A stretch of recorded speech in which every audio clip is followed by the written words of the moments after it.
आखिर क्यों पीएसएल में वार्नर जैसे बड़े खिलाड़ी नहीं आते हैं?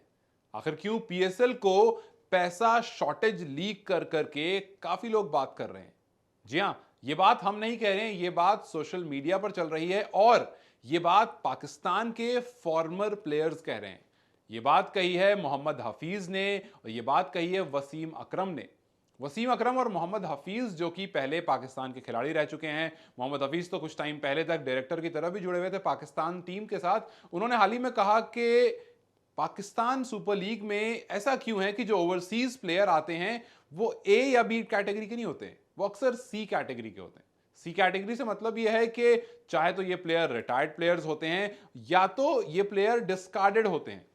जैसे फॉर एग्जांपल जेसन रॉय को आप देख लीजिए। Jason Roy last year IPL में थे, लेकिन उसके बाद फिलहाल वो टीम से, अपनी टीम से काफी दूर चल रहे हैं। वर्ल्ड कप में उनको चूज नहीं किया गया और इसी वजह से वो फिलहाल यहां पर हैं।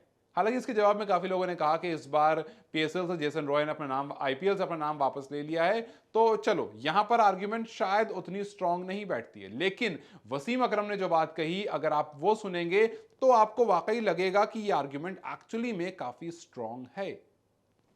बात फिलहाल ऐसी है कि ये जो फाइनेंशियल ब्रैकेट वाला पूरा सीन है, जहां पर पीएसएल कहीं ना कहीं कम पैसे देता है या पीएसएल का खुद का जो बजट है वो कम है। वसीम अकरम ने कहा कि अगर आप आईपीएल छोड़ दीजिए, आप आईएल टी20 एग्जांपल ले लीजिए। आईएल टी20 में टीम के पास 2.5 मिलियन यूएस डॉलर्स होते हैं, लेकिन पीएसएल में 2016 में भी 1.2 मिलियन यूएस डॉलर्स थे और फिलहाल 2024 में भी 1.2 मिलियन यूएस डॉलर्स हैं। सिर्फ वार्नर का एग्जांपल देते हुए उन्होंने बताया कि वार्नर को 0.5 मिलियन यूएस डॉलर्स मिल रहे थे आईएल टी20 में। यहां पीएसएल में 1.2 मिलियन है और वहां अकेले वार्नर को 0.5 मिलियन मिल रहे थे। और उस टाइम पर वार्नर अपनी फैमिली के साथ दुबई गए हुए थे। वार्नर जब मैचेस नहीं थे तो दुबई एंजॉय कर रहे थे, क्योंकि उनको पता था कि he is getting paid for that. उनको पता था कि उतनी रकम उनको मिल रही है कि वो और काम भी वहां पर कर सकते हैं, अपनी फैमिली के साथ एंजॉय कर सकते हैं। लेकिन पीएसएल में ये काम नहीं हो सकता है क्योंकि आपका बजट ही उतना नहीं है।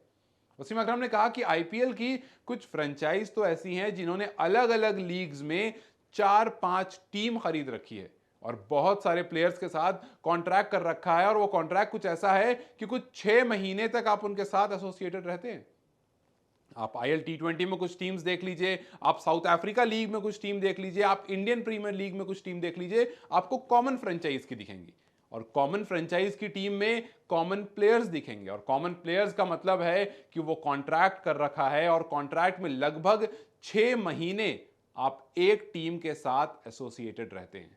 और अगर ऐसा होगा तो जाहिर सी बात है खिलाड़ी चाहेंगे उस लीग में जाना, खिलाड़ी चाहेंगे ऐसी फ्रेंचाइज से अट्रैक्ट होना, क्योंकि 6 महीने तक उस लीग आपको अगर साइन कर लेती है, आपको पता है कि इतना अमाउंट तो आपके पास आ ही रहा है। और अक्सर आईपीएल और ऐसी लीग्स जो हैं वो ज्यादा अमाउंट देती हैं और आईपीएल खास करके बड़ा अमाउंट देती हैं। तो यहां पर वो आईपीएल वर्सेस पीएसएल वाला डिबेट तो आप छोड़ ही दीजिए, पहले आप पीएसएल की तरफ देख लीजिए। अगर वाकई आप चाहते हैं कि टॉप लेवल के प्लेयर्स आपके पास आए तो आपको अपना बजट बढ़ाना पड़ेगा। कुछ एग्जाम्पल देते हुए वसीम अकरम ने कहा कि शरफान रदरफोर्ड फिलहाल छोड़ करके चले गए अपनी फैमिली के लिए, किसी पर्सनल रीजन से वो टूर्नामेंट छोड़ करके चले गए। हेल्स का एग्जाम्पल दिया, पोलार्ड का एग्जाम्पल दिया। उन्होंने कहा कि देखिए वो शादी में चले गए क्योंकि उनको पता है कि वहां पर उनकी मुंबई इंडियंस फ्रेंचाइज के ओनर जो हैं उनके घर में शादी है, वो ज्यादा इंपॉर्टेंट है। पीएसएल से वो ज्यादा इंपॉर्टेंट है, वहां पैसे का ज्यादा मतलब वैल्यू है, बिकॉज वो बहुत सारी अलग अलग लीग्स में जुड़े हुए हैं इसी फ्रेंचाइज के साथ। तो पीएसएल को वो छोड़ सकते हैं उनकी शादी के लिए। और ये सिर्फ इस वजह से हो रहा है क्योंकि पीएसएल के पास उतना बजट नहीं है और बजट ना होने की वजह से आपकी कहीं ना कहीं इंपॉर्टेंस जो है वो कम है और अदर लीग से कंपैरिजन भी आपका कम है। तो क्या आपको भी लगता है कि वाकई पीएसएल की जो वैल्यू है वो अदर लीग्स के हिसाब से सिर्फ इस वजह से कम है कि पीएसएल के पास बजट छोटा है और पीएसएल के पास कोई भी बड़े खिलाड़ी नहीं है? अपनी राय मुझे कमेंट सेक्शन में जरूर बताएं। इस वीडियो को लाइक और शेयर जरूर करें और जाते जाते चैनल को सब्सक्राइब करते जाएं।